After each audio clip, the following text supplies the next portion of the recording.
All right. Good morning, everybody. I'm Mark Blattner, President and CEO of the Jewish Federation of Greater Portland.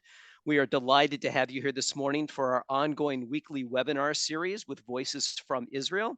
Today, we are joined by Dan Senor, who is the co-author of the best-selling books Startup Nation and his newest book, The Genius of Israel, The Surprising Resilience of a Divided Nation in a Turbulent World. Dan has been a senior advisor to U.S. presidential campaigns and a Pentagon official based in Baghdad and also U.S. Central Command in Qatar. He has written for such noted publications as the Wall Street Journal, the New York Times, and the Washington Post. He also is the host of the popular Call Me Back podcast, which I listen to every week. I enjoyed last week's episode with Nadav Eyal on how Hamas operates. And I was upset that Haviv Greta Gore couldn't join you this week, but I enjoyed the podcast with Matt Levitt as well. He'll be back. Okay, great. And Mazel tov to him on his son's bar mitzvah. Currently, Dan is the Chief Public Affairs Officer for an investment management firm. Dan was educated at the University of Western Ontario, the Hebrew University in Jerusalem, and Harvard Business School. And he lives in New York, where he's joining us from today with his wife and two sons. And his co-author, Saul Singer, when I was in Israel with a small group back in December, met with us over dinner, and it was an enlightening conversation. And I also want to thank Andrew Morris Singer for helping coordinate the discussion this morning. So, Dan, why don't we start with something really simple? Tell us a little bit about your Jewish journey growing up and how it got you to where you are today. I will. First of all, thank you, Mark, and to the entire Federation team here in Greater Portland for putting this conversation together. I always prefer to do these things in person, but so hopefully at some point I can be with you all in person. But I also am glad we have this virtual opportunity, and I look forward to the conversation and appreciate you and Andrew and others who've been involved in making this happen. I was born in upstate New York, in Utica, New York, and my father was working for the mayor of Utica, and the mayor lost his election, Mayor Asaro, and his reelection. And my father was out of a job, and he got a job. His next job was selling Israel bonds in Canada. And so my family, when I was a little boy, moved to Toronto, Canada, which was supposed to be a short stint, ended up being a long stint. And he worked for Israel Bonds. And then from there, he went to work for the Weizmann Institute of Science, where he was leading all of their fundraising, all their development in Canada, but was also, he worked on a solar energy project for them that is in existence today in Rehovot in Israel. And he had a very strong Zionist background. He worked for his mentor when he was a young man was Rabbi Abba Hillel Silver, who was one of the key leaders in making the case in the United States for American recognition of the state of Israel. He was one of the Jewish leaders who was an activist. He was from Cleveland, Ohio, which is where my father grew up. Rabbi Abba Hillel Silver was, and that's my father's world. And he'd been involved largely in professional Jewish work for most of his adult life, including a stint with the Joint Distribution Committee, where he was based in Iran before the revolution, where he was working with the Jewish community in Iran. And so working with Jewish communal life, working with Israel, working on behalf of Israel, working on behalf of the U.S.-Israel relationship was a big part of my father's life. My mother is from Košice, Slovakia, which is a small town in Slovakia, not far from Bratislava. And she's a survivor of the Shoah, of the Holocaust. She was a little girl. Her father was killed in Auschwitz. She and her mother and her siblings escaped and were on the run for about a year and a half. And she came from a modern Orthodox background, or at the time was considered modern Orthodox. Mm-hmm. And so I would say between her Jewish, very religious Jewish roots and her roots, I hate to say this because it has a very negative connotation, but what shaped her Jewish outlook was one of, dare I say, fear or living under a cloud of anti-Semitism. That was very much in our home as I was growing up, as was my father's outlook, which was not nearly as religious or observant as hers, but was very focused on Zionism and Israel. And so, like I said, those two were very much part of my life. Two of my three siblings moved to Israel. They made Aliyah at various points, and I've been very involved my entire adult life. I studied in Israel, and a lot of my extracurricular activities throughout much of my adult life have been focused on Israel. Terrific. Thank you. Thank you for sharing that into your background. So let's start with your first book, Startup Nation. And tell me how the idea developed and what did you learn from then and what do you see now going on in Israel? What do I see going on now in terms of the Startup Nation Startup story? Nation. Yes, Yeah. Startup Nation. So I when I was at Harvard, I went to Harvard Business School to get my MBA, and I took a group of HBS students who had never been to Israel, and only about 30 of them. I took about 30 of them. 3 of them were Jewish but had no connection to Israel. And I took them in the early 2000s, and it was the context of a business school experience. So the focus was on business and economics. And the purpose of the trip was to understand the business and economic opportunities in Israel, which I thought were outsized relative to the degree Israel was known as being an innovation center and in the world. And then we also studied the history and the politics of the country, but it was mostly focused on business and economics. And at the end of the trip, I heard a lot of the following. One was, we get the what. We get the what that you're showing us. The what being that there are more Israeli companies on the NASDAQ stock exchange than countries from any company in the world outside of the United States and China, which are a little bigger than Israel. That Israel attracts more global venture capital on a per capita basis than any country in the world. That Israel has the highest density of startups in the world. Everyone was saying, look, we get the what. We want to understand how Israel pulled this off in the least likely of places, surrounded by adversaries, in a state of war since its founding, no access to natural resources at the time. Like I said, tiny country and tiny population, embattled. How did Israel pull this off? And I just assumed at the time that there were books out there that could tell that story. So I assumed that I would, just go find the book or go buy the books, and we would distribute them to the students.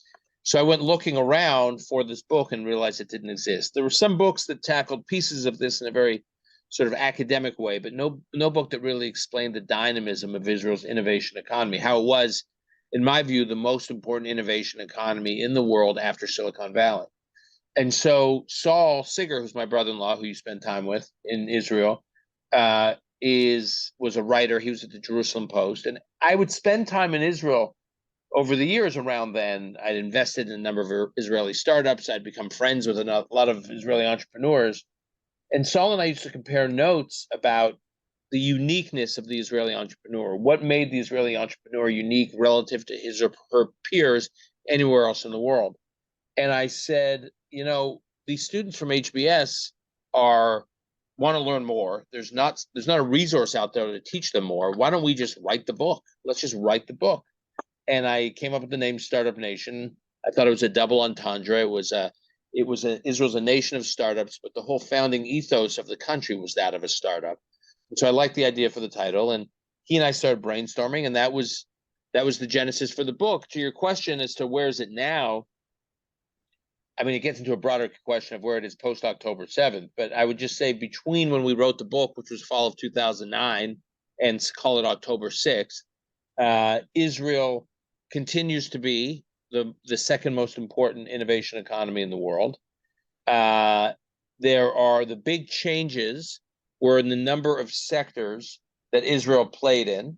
So so those proliferated. The other big change was that the phenomenon of Startup Nation was largely Israel's economic relationship with the U.S. and most of Europe. And since then, Israel's commercial relationships on the innovation side have broadened to almost every continent in the world. There are not only big, deep relationships throughout Europe, but there are big relationships between Africa, all throughout Asia, and now increasing, which we couldn't have imagined when we wrote the book, the Middle East. That you have, the Abraham Accords countries and stuff that's even unofficially going on outside the Abraham Accords between a number of countries in the region is not just about politics and security, but it's actually largely about economics.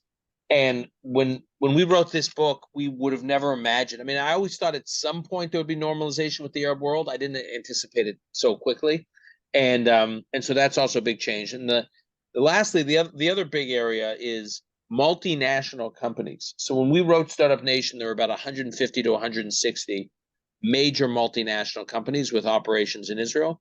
Today, that number is about 2.5 times that. So in a little over 10 years, you've literally gone up to between 400 and 500 multinationals with major operations in Israel.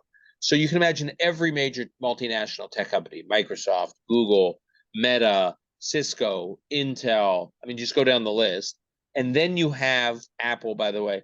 And then you have all these non-tech companies, Procter and Gamble, Walmart.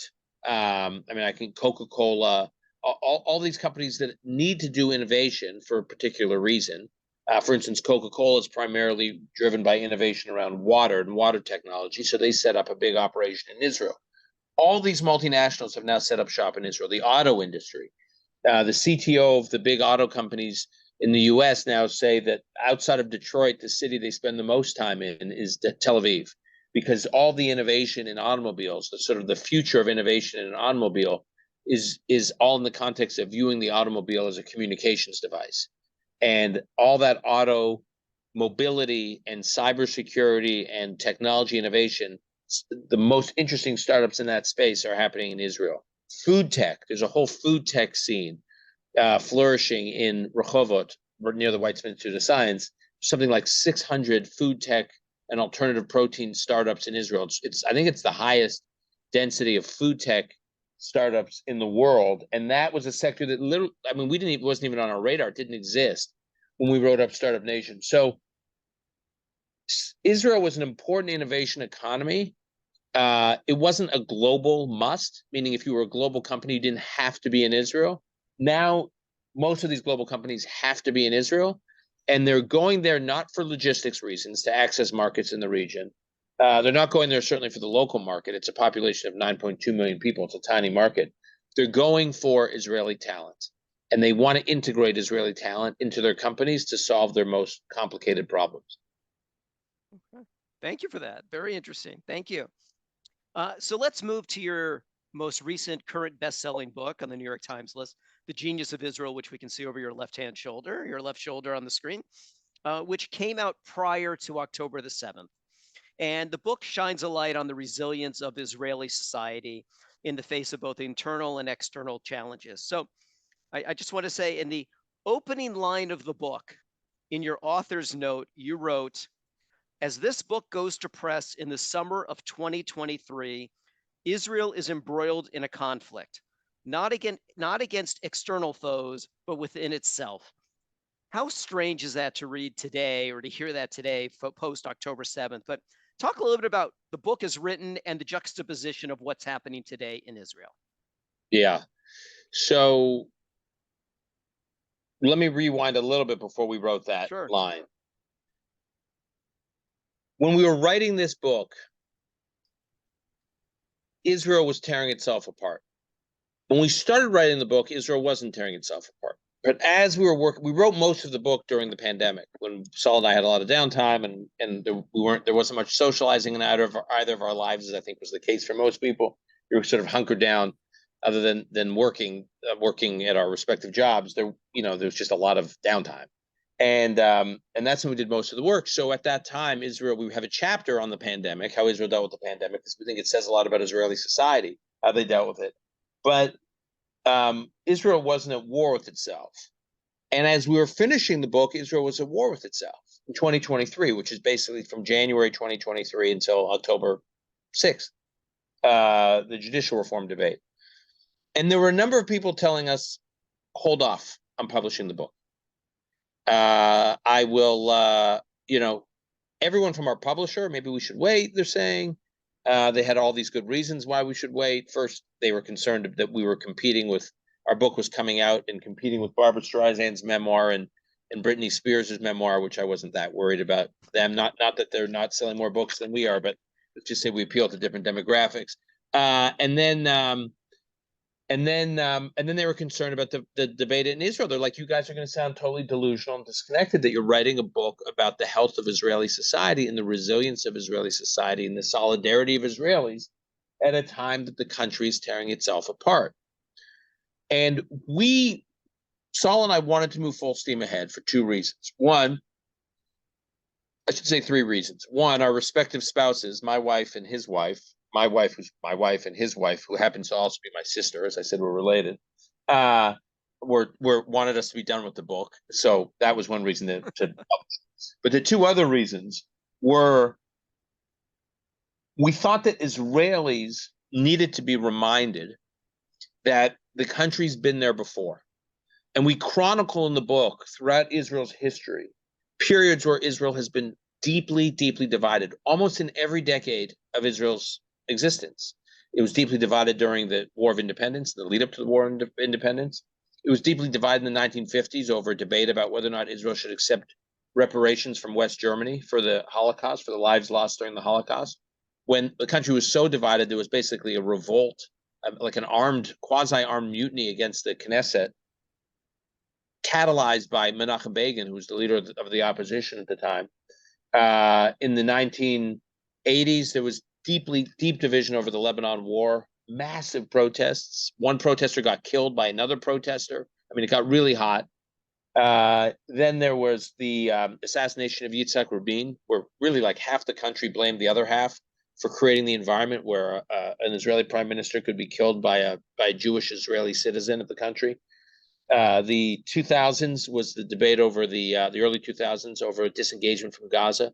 At every period in Israel's history, there's this major divide, and Israel manages to bounce back. People have very short-term memory, and I don't blame them. I just think and I also think during most of those periods, there was no social media, there was no 24/7 press coverage, so people weren't as consumed with every detail. So it's partly to remind people Israel's been there before, remind Israelis that. And two, obviously Israel, including many of the people on this Zoom today, Israel has a lot of people who care about it or passionate about it or are curious about it in the diaspora. And we wanted to assure them that A, Israel will be okay, B, there are enormous problems in your society, in American society, in Canadian society, in British society, and basically in the affluent Western democratic world. There are extremely bad trends that we can talk about that we should be worried about. And Israel has a playbook for how to actually dig out of those bad trends, or at least how to perform in contrast to those bad trends. That could be another contribution to the world, much like Israel's contribution on the innovation side. And so we decided for all those reasons it made sense to plow ahead. And so in the summer of 2023, Israel had just voted on the Israeli Knesset had just voted on one provision of judicial reform. And it was the peak of divide in Israel. And we just thought our original authors, I mean, there are two chapters in the book that deal much more with judicial reform and the divisions in Israel that's deeper in the book. But we didn't want, given how hot the environment was politically, we didn't want readers to think we weren't addressing this at all, that they had to wait to get to near the back of the book to get into those issues. So we wanted to plant a flag early on and create an author's note that actually hit it head on and said, don't worry, we're not ignoring this issue. We understand why you may think we're delusional. And we're gonna. It was almost like an early warning. Don't worry, we'll get there. And so that's why we banged out that author's note days after the vote in the Knesset on the reasonableness clause, which was one of the pillars of judicial reform. And we wrote it quickly within a few hours and just sent it to the publisher because the book was going to press. And we obviously, not in a million years, thought that October 7th would happen.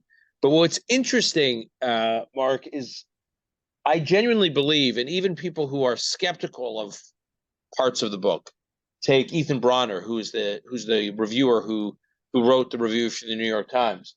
He's generally not optimistic about Israel's future, but he did, and he thought that we were too optimistic in his review of our book. But he did say, if Israel manages to bounce out of this horrendous year, 2023, which was deep domestic political division, and then this war, this really bad surprise massacre, if Israel manages to dig itself out of this year, how it did it, you can understand how they did it based on the way Senor and Singer write about Israel in this book. That this book explains how Israel comes together. And so it's a book about Israeli resilience. I could never have imagined it the world in which it would be published, which is it came out a month after, literally exactly 1 month after October 7th. But if it were to come out at any time, I'm glad that's the time it came out, because I think that's when Israelis and people who care about Israel need to hear how Israelis are so resilient. The Haaretz, the newspaper Haaretz in Israel, just did a massive weekend piece on the book last weekend in Hebrew. They're publishing the English version in a couple weeks. And the author, the writer who wrote it, went into it very skeptical. He was very negative on Israel. He came out of his interviews with Saul and me and reading the book and talking to people we cite in the book, questioning his own pessimism. And the number of Israelis who've reached out to me and commented on social media saying this is the most optimistic thing I've read since October 7th. And they said it out of gratitude, like it gave them some perspective. The number of, and this has probably been the most meaningful reaction to the book for me, is the number of families of soldiers that are currently fighting in Gaza, mostly parents, and who have told us that reading this book reminded them why they are pleased, despite all the challenges and all the hardships and all the hell they're going through, why they feel they made the right decision to raise their families in Israel. So, like I said, I would have never wished this moment on anyone in the world, anywhere, especially Israel. But if our book were to come out at any time, I think I'm glad it came out now. So, when we had dinner with Saul, the co-author of the book, I remember him talking about three elements that made Israelis so resilient. One was a sense of purpose. One was a strong sense of family. And the third part was this history, and you kind of described this history of pain and challenges, and the ability to constantly just move forward. In the 90s, when a bombing attack would happen or a suicide bombing would happen, literally the streets would be cleaned up and the next day everybody's back to work as if nothing happened. So I remember him vividly sharing that, and I think that's kind of part of the resilience of what's going on today with these Israelis.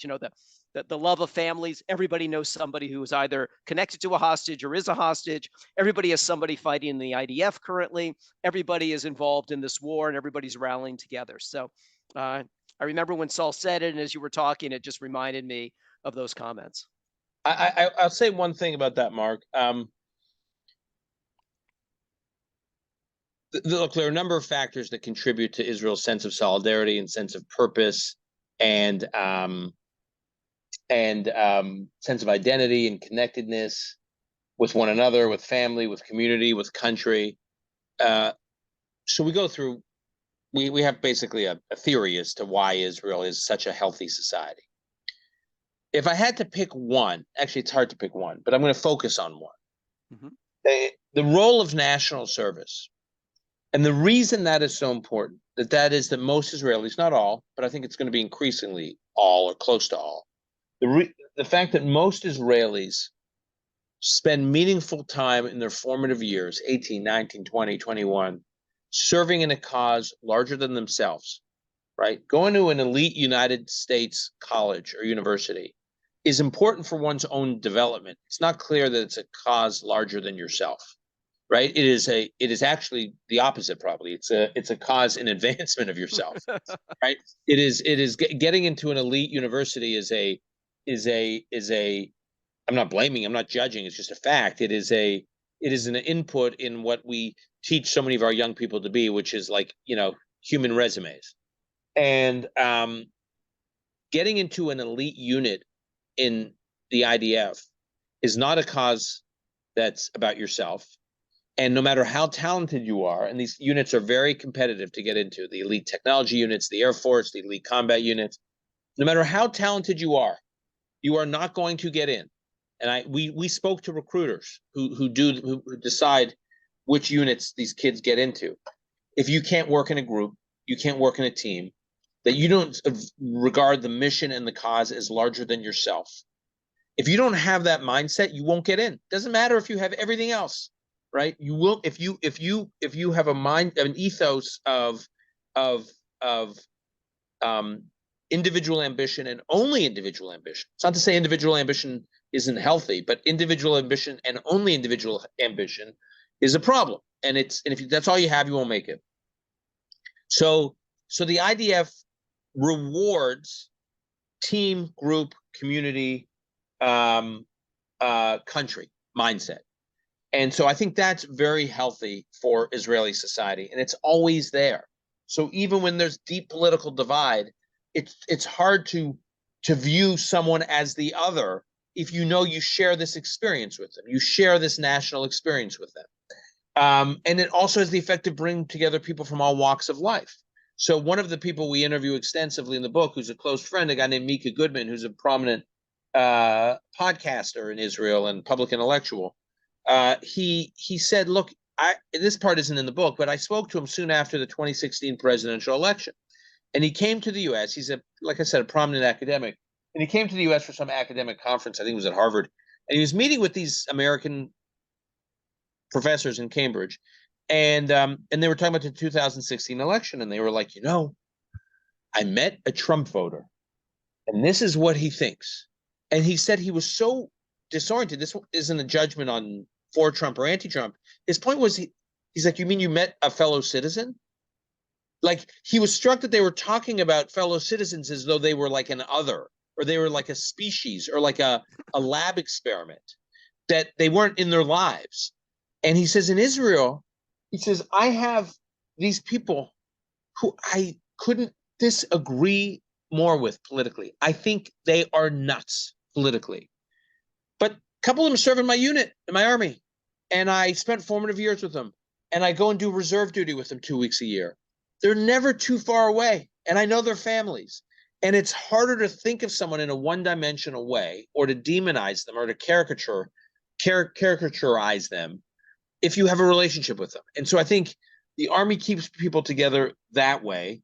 And so I just think all these factors, like, after October 7th, Israel has these systems in place that create a cohesiveness in the country, that even as people strongly disagree, as they did on October 6th, on October 7th, they're back on the base, they're back in the hull of a tank together, and they are and they're together. And to your point, everyone is like affected, right? So I spoke to someone early morning my time, afternoon Israel time, who is I won't say the person's name because I may get this person to talk about it on my podcast, but she may not want to, so that's why I'm not going to mention her name.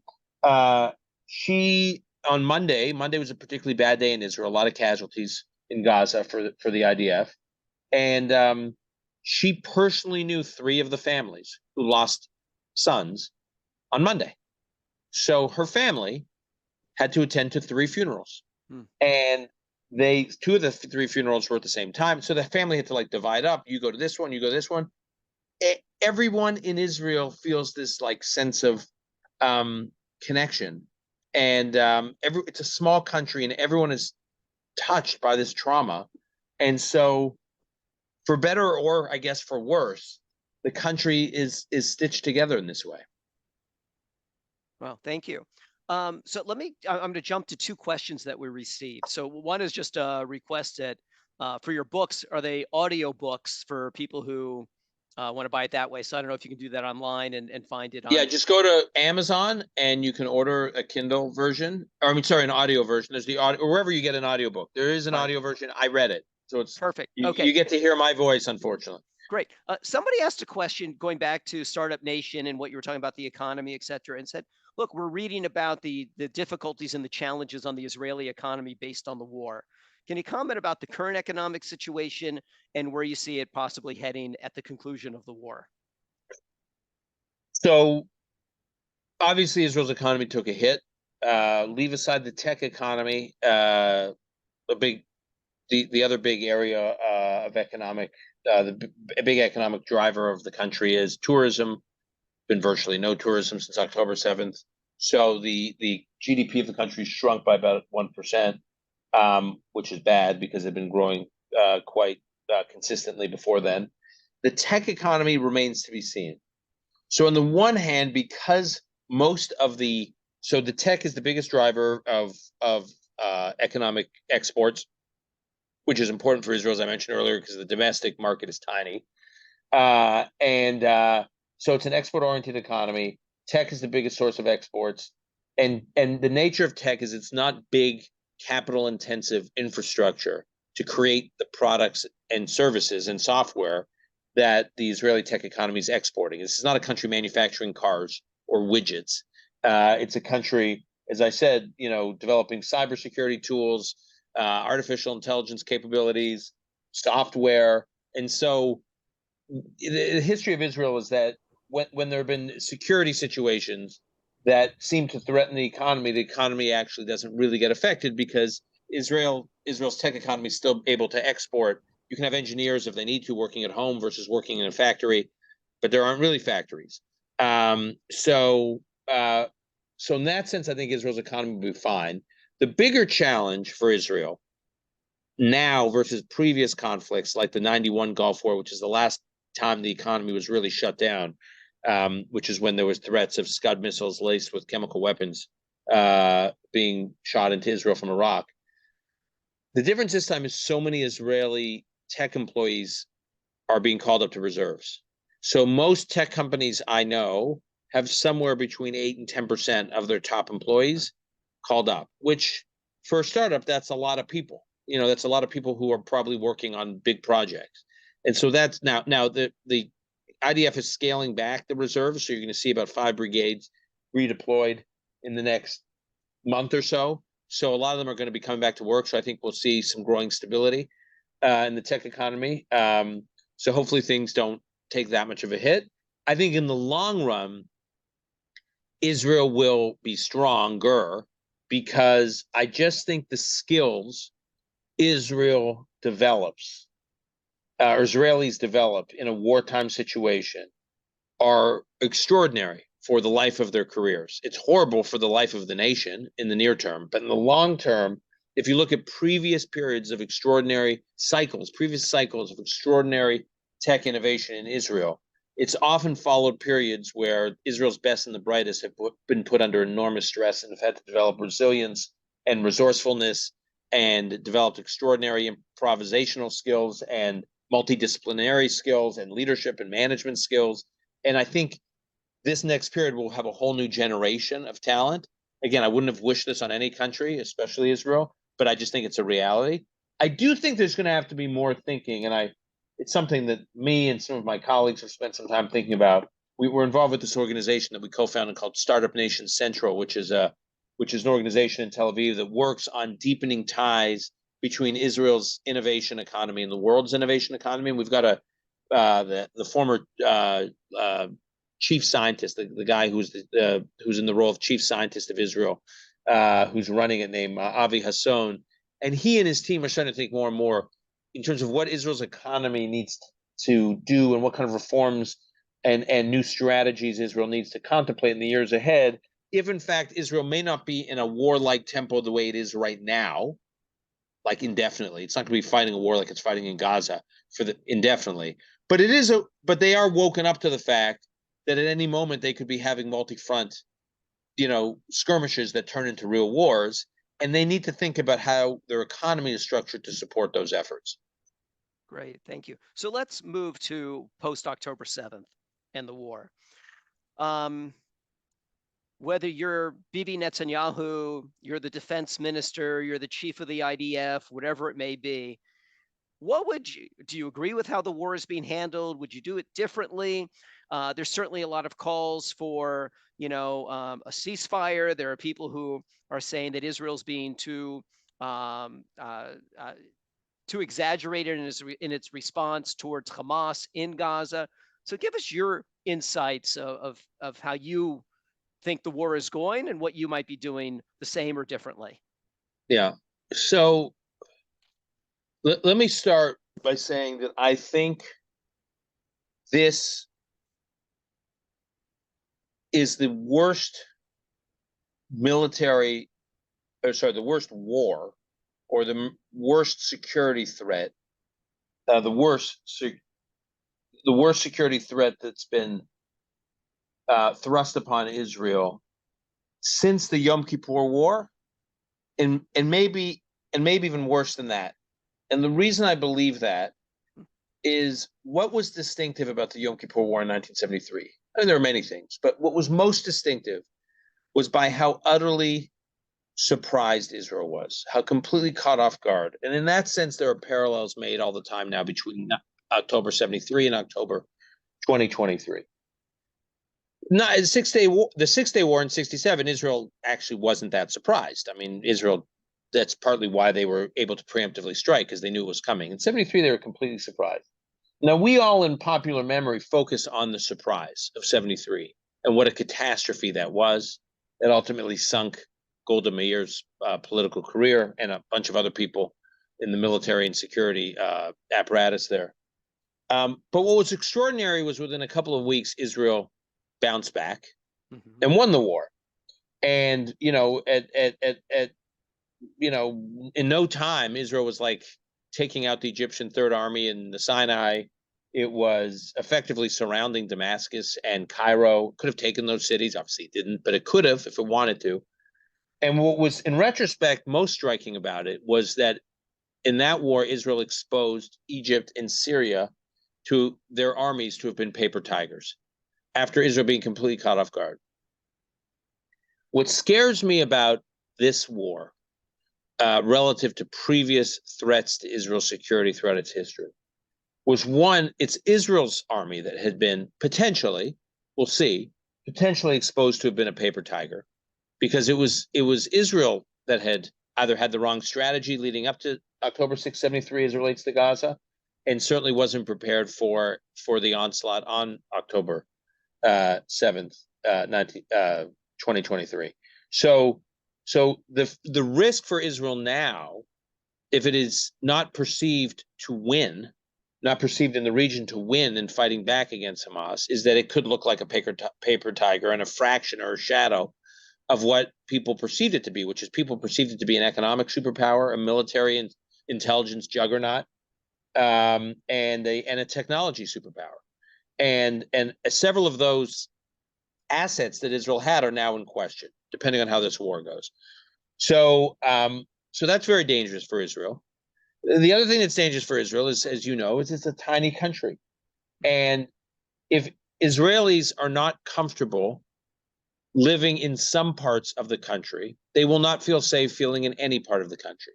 That is to say that I hear people say, well, you know, I know there's a couple 100,000 Israelis in the south of Israel, in Sderot, which is less than, 2 miles from Hamas-run Gaza. But, so if Sderot is dangerous, they can move a little north. Well, how much north? Beersheba, Ashkelon, Tel Aviv, which is like 40 plus miles from Israel, from Gaza, it's spitting distance. That is to say, once Israelis get into the mindset that there are certain parts of the country that are safe to live in, but not all parts of the country, soon no parts of the country will feel safe. And that is the end of Israel, right? The moment Israelis say it is not safe to be here, that's the quintessence of an existential threat. And so it's not just that Israel has to restore deterrence. Israel has to be able to say to its citizens, it is safe for you to go back home. It is safe for you to live in our country, wherever you want to live, wherever you had been living. Right now, it cannot do that. Now, when you say it is safe to go back and live in your communities, it's to say not only do we not believe that threat that was there before October 7th can pose the same threat to us today, it's to say that we know that rapists who stormed your community and rape mobs and death cults that had lit babies on fire and dismembered people alive, those people, they're not hovering. There's no remnants of them. They're gone. We have eliminated the threat. They are not just, it's not that, hey, we've gotten rid of most of them, but yeah, there may be some lurking. No one will move back if you say some are lurking. So this is the challenge Israel faces, is they have to remove the threat. Now, the good news is there are two constituencies that really understand this. One, the entire political spectrum of Israel, from right all the way to the left. So you talk to the most extreme leftists in Israel, and I could cite many of them by name, who are either in an official capacity in government or in the Knesset or not, who, while they despise Netanyahu and loathe this government as extreme and right wing and all these things, they say, as far as the security strategy is concerned, we're locked arms. Hamas needs to be white. This threat cannot be here. So that the political spectrum is totally aligned. And the other constituency is the Biden administration. The Biden administration, as they say over and over and over again, including Secretary of State Blinken in the Middle East in the last 24 hours, there was a ceasefire in place on October 6th. It ended on October 7th for one reason, not because Israel invaded Gaza, but because Hamas unleashed a barbaric massacre on Israel. And there can be a ceasefire in place today. The only thing that needs to happen is all the hostages need to be released, and Hamas's leadership needs to surrender. If you want a ceasefire, period, done, end of story. Release all the hostages, and the leadership gives itself up. And obviously, Israel wants to clear out completely all the military capabilities that have been built up in Gaza. That's it, if you want a ceasefire. But short of that, the entire political spectrum in Israel and the Biden administration, the U.S. government policy, both believe Israel has to remove this unprovoked threat against its existence, which I said is an existential threat.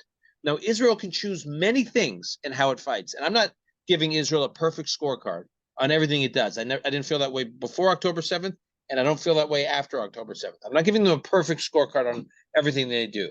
But the one thing I do believe is Israel can choose many things in this war in terms of how to fight the war. The one thing it can't choose, the one thing it has no control over, is where the enemy chooses to fight from. Israel cannot make that decision for Hamas. Only Hamas can decide where it fights from. And Hamas, as a deliberate strategy, has chosen to fight this war from civilian areas, underneath and next to hospitals, co-located with mosques and UN-run schools. And I mean, I can go on and on and on. That is their strategy. That is their plan. That is their choice. Israel cannot choose that for them. If it were up to Israel, they would choose to fight for, the Hamas would fight from a different area. So if everyone recognizes that Israel's facing an existential threat, and Israel has to do everything it can to remove that threat, but in countering that threat, it cannot choose where Hamas fights from, then it is not Israel's responsibility that there are so many civilian casualties and collateral damage. It is Hamas's responsibility.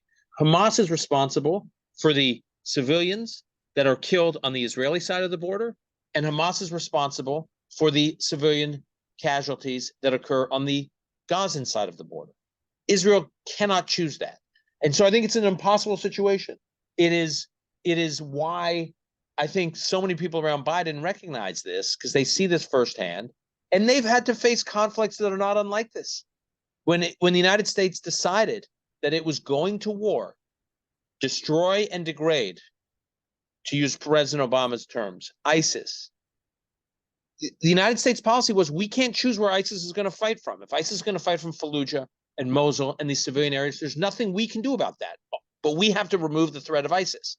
Now, it was one thing for the U.S. to decide it was going to remove the threat of ISIS, which was 7,000 or 8,000 miles away from the United States.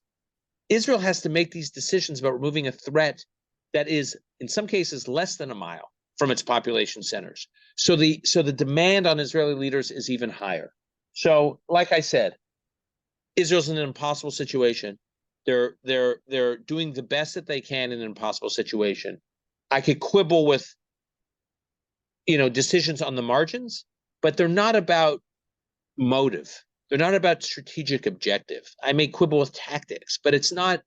In other words, they're trying to do the right thing, and they're trying to do it in the most responsible way against an extremely irresponsible, if not truly cruel enemy. So I know we have a few minutes left, so I want to do some rapid fire questions as best we can and kind of get through a whole bunch of them. how can Israel do better PR this war? In the media, Israel is in the wrong. It's just, genocide. It's killing people. And you just broke down in a very eloquent way how Hamas puts civilians in harm's way. So, how can Israel do a better job with its communication strategy? Been thinking a lot about this. I've generally been very critical of Israel over the years and how they think about communications.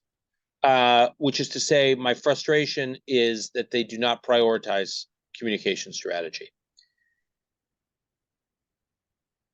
They tend to they've been in some state of war since their founding, so they tend to always be in a state of war. So they think that communications is something you do during peacetime and when things are calm, which means it always gets like less attention. It's sort of like the way I explain it, it's sort of like trying to talk to someone about their cholesterol when they're in the middle of a knife fight. It's like, thank you. I'm getting stabbed right now, so I gotta like finish off this knife fight, and then you can talk to me about my cholesterol levels. They view communications as cholesterol. Like it's a problem, but we got to win this fight. That's always been the case with Israel, and I don't have a good answer for how to get them to reprioritize. I do think the two major challenges post October 7th. One is better explaining to the world that Israel's war with Hamas is not about Israel's war with Hamas. Israel's war with Hamas is Israel in a much bigger multi-front regional war, coordinated by Iran, funded and armed and trained and directed by Iran, that uses a whole range of proxy armies, from Hamas to Hezbollah to the Houthis to even some elements within the West Bank, to wipe Israel off the map, as they say is their plan. And Israel's right now bogged down in this war against Hamas, but it's one piece of a broader puzzle. And if you want to think about the world in terms of Davids and Goliaths, there's no question that there's no country in the world that faces the kind of threats Israel faces on the tiny piece of speck of land that Israel has, with such well-funded, well-armed, and well-trained enemies, rockets on every border, tens of thousands of commando operatives on its northern and southern borders, with a big country off to the east lurking there that's developing a nuclear weapon. There's nothing like this. No country experiences this. And Israel needs to do a better job of explaining that it is that the fight with Hamas is one piece of a much bigger threat against Israel.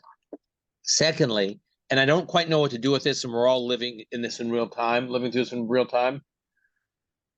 I am genuinely shocked by the wave of anti-Semitism that has been lit up post October 7th. I believed after October 7th, perhaps naive, that the outrage from the world would be directed at those who were trying to slaughter Jews. I thought it was so obvious that the slaughtering was so premeditated and so grotesque and so cruel and unfair that that's where the outrage would be directed. I did not in a million years imagine that the outrage would be directed against Jews for objecting to being slaughtered. And the outrage against Jews began right away. It's not like October 7th happened, Israel started its bombing campaign, and 3 weeks later, in response to the bombing campaign, the world reacted. On October 8th, there was a rally in New York City accusing Israel of genocide. On October 8th. It's so this wave of anti-Semitism is so irrational and so counter-intellectual, right? It's just based on nonsense. You listen to these arguments that people are making; they're nonsensical. I mean, I could go through this if we had time. I've been exploring how utterly crazy these arguments are. Is it really a function of better communications, or is the world just much more anti-Semitic than we thought? Not all of it, but big parts of it. And that's just a reality that's been the case in 2023, and it's been the case in virtually every century in Jewish history. So you talked about anti-Semitism, and certainly we've seen the dramatic rise in the United States. There was a new report out from the ADL just this morning about that. But how do we counteract the TikToks and the Instagram messaging that's going on with the pro-Hamas, pro-Palestinian rhetoric? What can we do to help sway young people to understand Israel's moral battle here? So look, I think there's a lot of things going on in your question. So I think TikTok and Instagram to a lesser degree, but definitely Instagram, to all the social media platforms. Um, I mean, they all have an algorithm problem.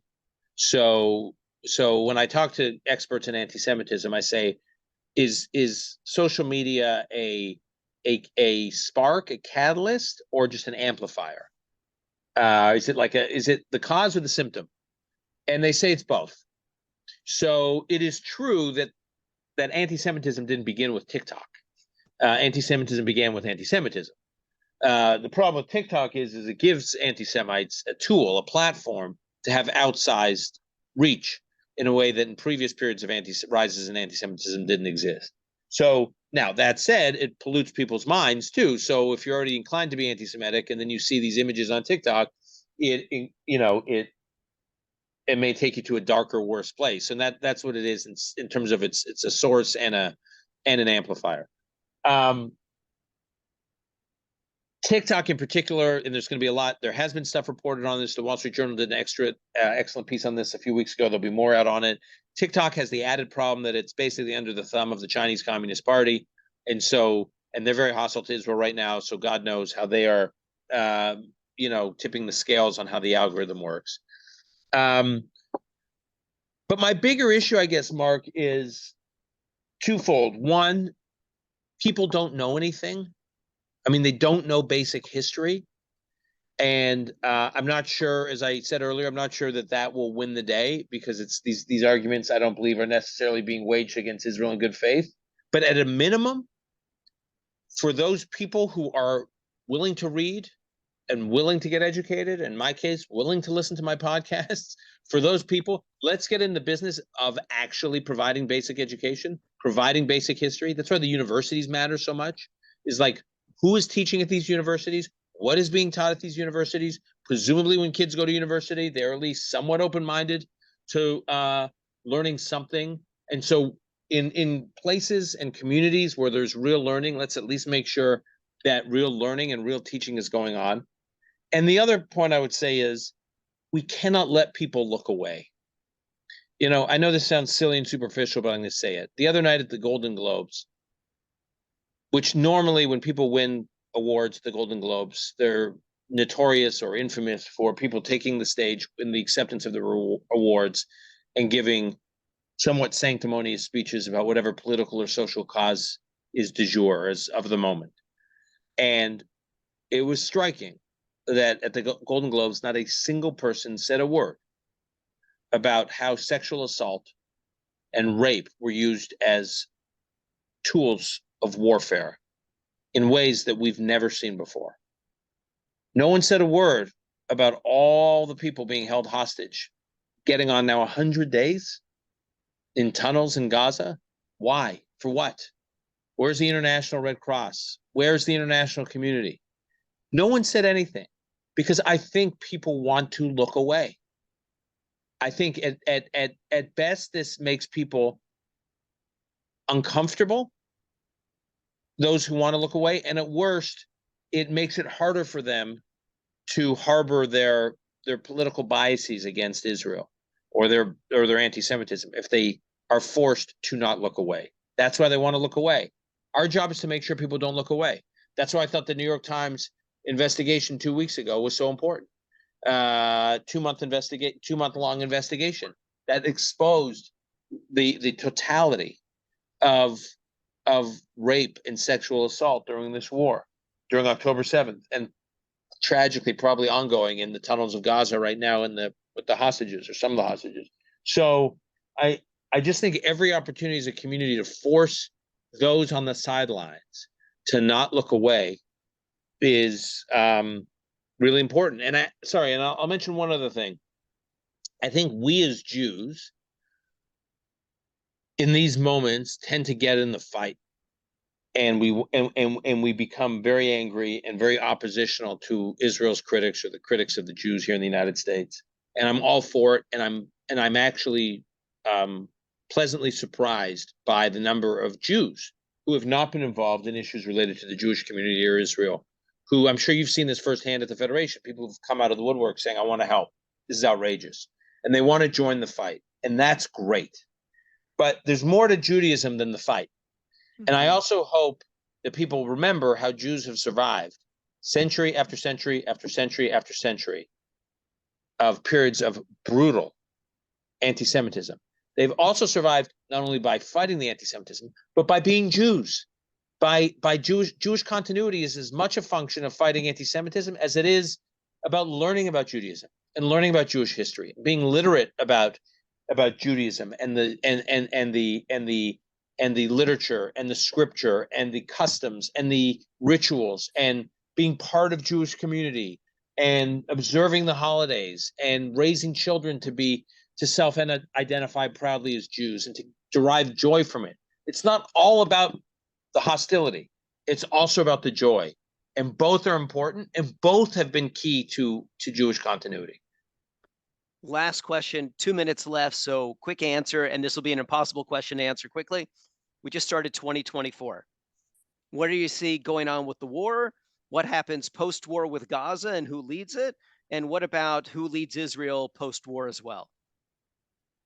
I'll try to do those quickly. I think the war, as we presently view it, will probably go on for about another 3 or 4 months. Not at the same tempo where that Israel was in the north of Gaza, but it'll be more targeted operations in South Gaza and Central Gaza, but it'll go on for another 3 or 4 months. Two, who leads Gaza after the war? I have no idea. I don't think the Israelis know. I don't think the Americans know. I don't think the Palestinians or Arabs know. This is very complicated.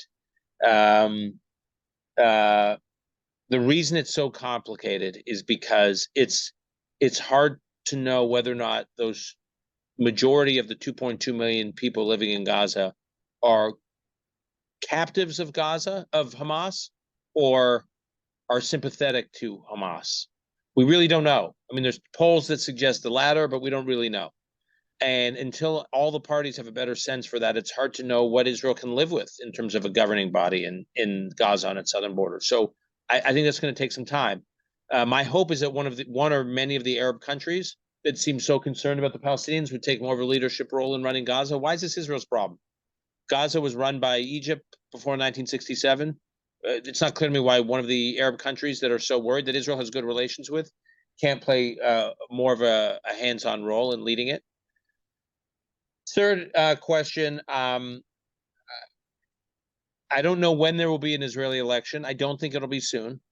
I think that the government needs to fall for that to happen. The next logical time for the government to fall, unless one of the parties leaves, but I don't see that happening, would be in the spring of 2025, when there's a 2-year budget that passed in the spring of 23. It expires in 2025. They have to vote on a new budget. Under Israeli rules, if the government can't pass a new budget, the government falls. You could see it fall around then. Israel's politics are dynamic. Lots of things could happen. But right now, I think this government will be in power for, 8 months, 10 months. I mean, at least. Who leads it next? Who leads Israel next? I don't know. But if you just follow current polls, Benny Gantz is running away in the polls. Now, he's really, I think, a proxy right now for not this government, meaning people want a place to place their vote, and so he's like the calm centrist, not unobjectionable. I have a hard time believing that Netanyahu will be elected prime minister again in the new government. It's just, I mean, Israel generally is pretty ruthless on prime ministers who are leading Israel when there's a major security setback. As I mentioned, that was the experience of Golda Meir. That was the experience of Ehud Olmert after the Second Lebanon War in 2006.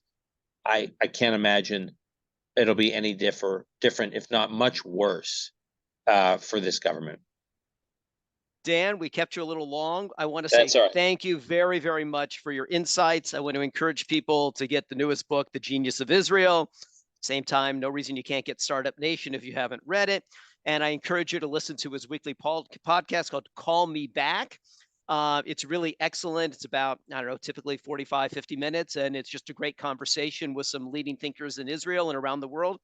And Dan, we're grateful for you taking the time and joining us. And thank you. It was wonderful being here. Thanks for hosting me. And I also just want to thank Andrew Morris-Singer for helping connect us and making it possible. So, Dan, enjoy the rest of your day. And thank you very much, everybody. Thank you so much. Thanks, All right. everyone. Talk soon. See you, Mark. Bye-bye. Thank you.